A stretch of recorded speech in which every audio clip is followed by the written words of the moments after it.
अस्सलाम वालेकुम स्टूडेंट्स, उम्मीद आप खैर खैरियत से होंगे। बच्चों बिस्मिल्लाह पढ़ने दुरूशी पढ़ने फिर हम आगाज़ करते हैं जी। बिस्मिल्लाह रहमानिर रहीम। अल्लाहुम्मा सल्ली अला मुहम्मदिन व अला आलि मुहम्मदिन कमा सल्लैता अला इब्राहीम व अला आलि इब्राहीम इन्नका हमीदुम मजीद। अल्लाहुम्मा बारिक अला मुहम्मदिन व अला आलि मुहम्मदिन कमा बारकता अला इब्राहीम व अला आलि इब्राहीम इन्नका हमीदुम मजीद। रब्बि इश्रह ली सदरी व यस्सिर ली अमरी वहलुल उक़दतम मिन लिसानी यफ़क़हू क़ौली। रब्बि ज़िदनी इल्मा रब्बि यस्सिर व ला तुअस्सिर व तम्मिम बिल खैर। अल्लाहुम्मा इन्नी असअलुका इल्मन नाफ़िअन व अमलन मुतक़ब्बिलन व रिज़्क़न तय्यिबा। बच्चों चंद दिन रह गए हैं हमारे पेपर के अंदर और थोड़ी सी डिस्कशन हो जाए कि कौन कौन से क्वेश्चन हमारे आ सकते हैं FAR2 के अंदर। थोड़ा सा पेन का इशू है, यहाँ पर माउस के ज़रिए मैं थोड़ी सी बातें कर दूंगा। तो अगर हम एनालाइज करें यहाँ पर कंसोलिडेशन एक मस्ट क्वेश्चन चलता चला आ रहा है, चाहे वो स्टेटमेंट ऑफ फाइनेंशियल पोजीशन पूछे, चाहे वो स्टेटमेंट ऑफ कॉम्प्रिहेंसिव इनकम पूछे, हमारी नई ग्रेड के अंदर भी और पुरानी ग्रेड में भी। नई ग्रेड में ये 25 से 35 मार्क्स इस ग्रेड के हैं, इससे पुरानी ग्रेड में इसके मार्क्स की एलोकेशन थोड़ी सी डिफरेंट थी।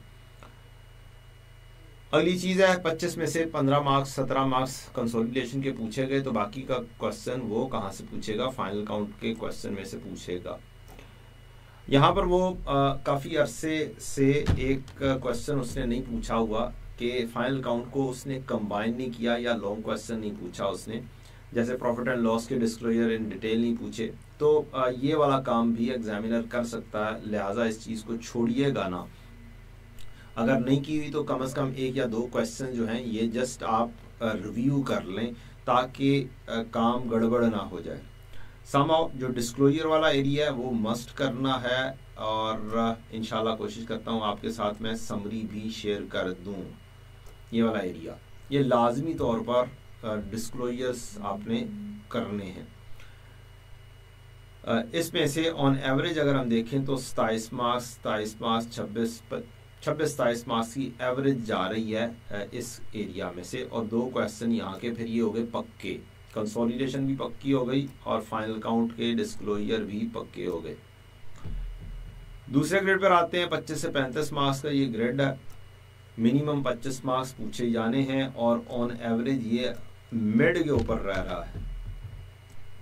30, 28, 29, 34 मिड या एक अटेम्प्ट में मैक्सिमम पर गया हुआ है।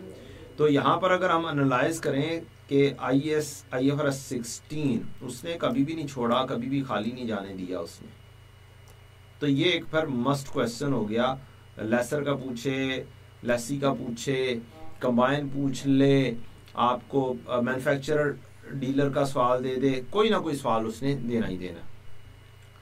अगली बात आती है, दूसरा मेजर टॉपिक जो है इसमें वो है IS 38। तो IS 38 के ऊपर अगर हम देखें तो ये कभी इसको माइनर सा जाने भी देता है। लाजमी नहीं होता कि इसमें से कोई बड़ा सवाल आए। एक अटैम्प्ट में आ जाए तो दूसरे अटैम्प्ट में थोड़ा शॉर्ट या MCQ टाइप वो कर लेता है। तो IS 38 उतना इम्पोर्टेंस नहीं रखता जितना कि इम्पोर्टेंस रखता है हमारा IFRS 16। लीज एक मस्ट टॉपिक हो गया। IFRS 9 को अगर हम देखें तो हिस्टोरिकली मुझे मस्ट क्वेश्चन नजर आता है, 7-8 मार्क्स का एक मस्ट क्वेश्चन IFRS 9 में से। तो दो टॉपिक मस्ट हो गए, एक IFRS 16 और एक IFRS 9। यहां से IS 38 के अंदर SIC 32 भी दरमियान में आना चाहे तो आ सकता है। IS 41 को काफ़ी अरसा हो गया है, उसने कोई हैवी क्वेश्चन यानी कि 7-8 मार्क्स तक भी नहीं गया। अरसा पहले 7-8 मार्क्स का ये क्वेश्चन 2021 में नज़र आ रहा है। सो माइट भी पॉसिबिलिटी होने को हो सकती है, लेकिन इम्पोर्टेंस के लिहाज से बात करें तो नहीं। तीसरा ग्रेड है 30 से 40 मार्क्स का ग्रेड।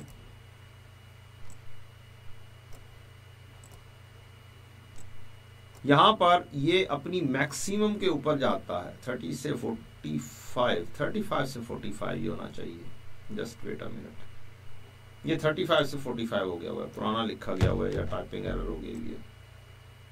ये 45 तक मैक्सिमम जा सकता है। 35 से 45 है जी ये ग्रेड।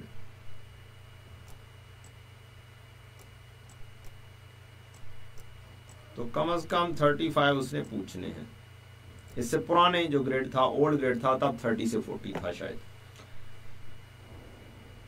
समहाउ ये अपनी मैक्सिमम को छूता है, ये वाला ग्रेड 40 प्लस के ऊपर काम है इसका। तो यहां पर से कौन से टॉपिक मस्ट वाले जाते हैं, वो आपका IS-12 एक मस्ट टॉपिक है, आना ही आना है। रेवेन्यू के बगैर भी पेपर बन जाए ये होना नहीं चाहिए।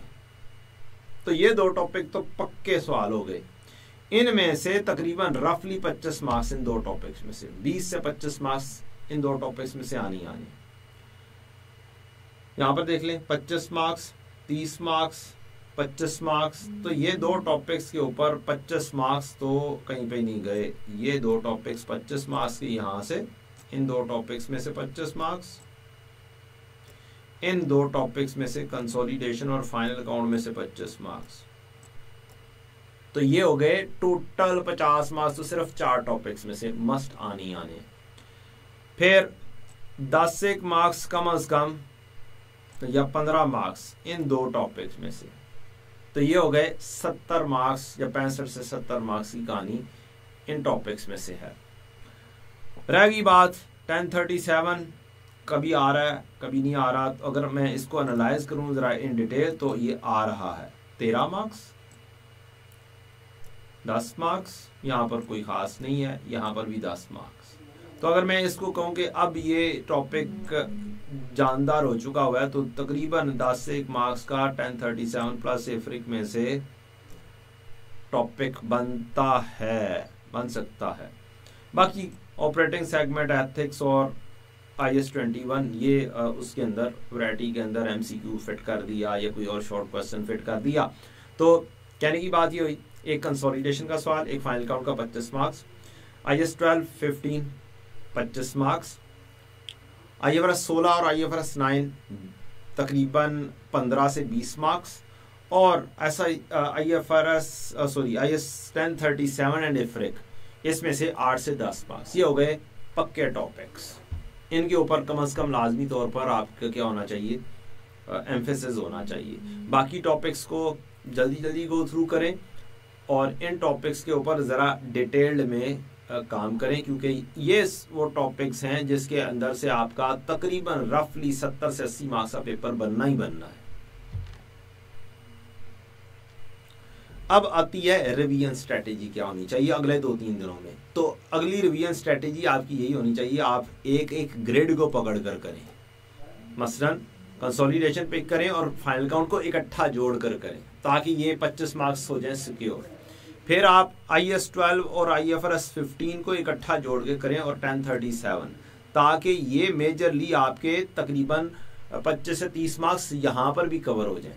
फिर लीज को और IFRS 9 को जोड़कर करें, ताकि यहाँ से भी आपके तकरीबन 15 मार्क्स सिक्योर हो जाएं। तो ग्रेड वाइज चलें। अगर आप चलेंगे ना कि मैं ये टॉपिक कर लूँ, ये टॉपिक कर लूँ, ये कर लूँ, तो फिर उसके अंदर काम गड़बड़ हो जाएगा। ग्रेड के जरिए अपने आप को सिक्योर करें।